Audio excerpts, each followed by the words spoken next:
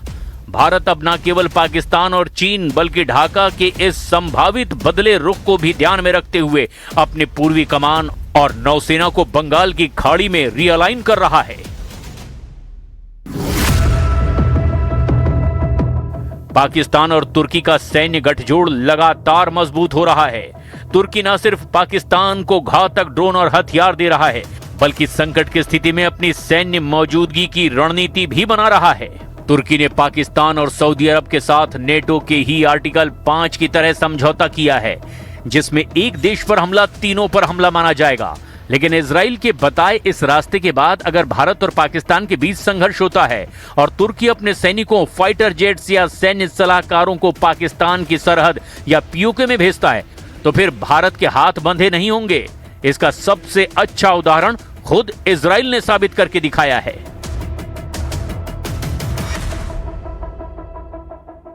बीस अगस्त को सीरिया के अबू अल दुहर एयरबेस पर जिस तरीके से इजराइल ने बमबारी की, उस हमले से पता चला कि ये हिसाब किताब असल में कैसे काम कर सकता है।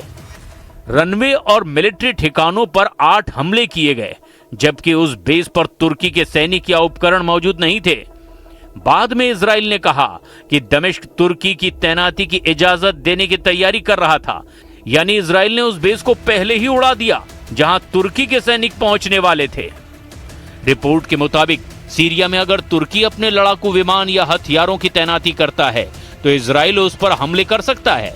अबू अल दुहर पर हुए हमलों का महत्व उनके समय पर निर्भर करता है। इजराइल का मानना है कि अगर वहां तुर्की के सैनिक मौजूद ना हो तो वो उस टारगेट को मुख्य रूप से मिलिट्री इंफ्रास्ट्रक्चर मानकर कार्रवाई कर सकता है।